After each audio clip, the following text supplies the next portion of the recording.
I kicked out my daughter's boyfriend, but he ended up saving her life. My daughter Emma is 17, smart, funny, and just stubborn enough to make me question every parenting book I've ever read. A few months ago, she started dating a boy named Ryan, 18, works at a local auto shop, drives a car that sounds like it's on life support. From day one, I didn't like him.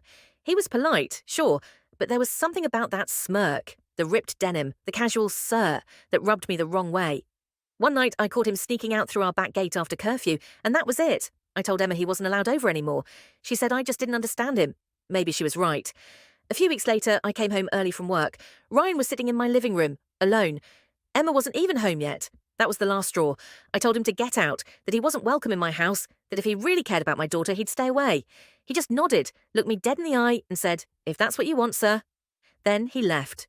Emma was furious when she found out. She barely spoke to me for 2 days. But on the third night, everything changed.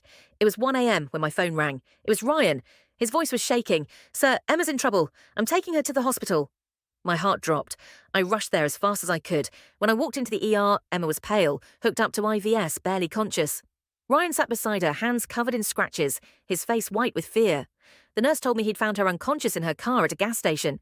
She'd gone into anaphylactic shock from a smoothie that had hidden nut ingredients. Ryan recognised the signs. His little sister had nearly died from the same thing, and he'd used Emma's EpiPen before driving her to the ER himself. The doctor said if he'd been 5 minutes later, she might not have made it. I just stood there, speechless. Then I looked at him and said the only words that mattered. "Thank you." He smiled faintly and said, "She's my world, sir." Now, when I see him sitting at our table helping Emma with homework, I realise I was wrong. I judged him by his rough edges, but that boy I kicked out is the reason I still get to hug my daughter every morning.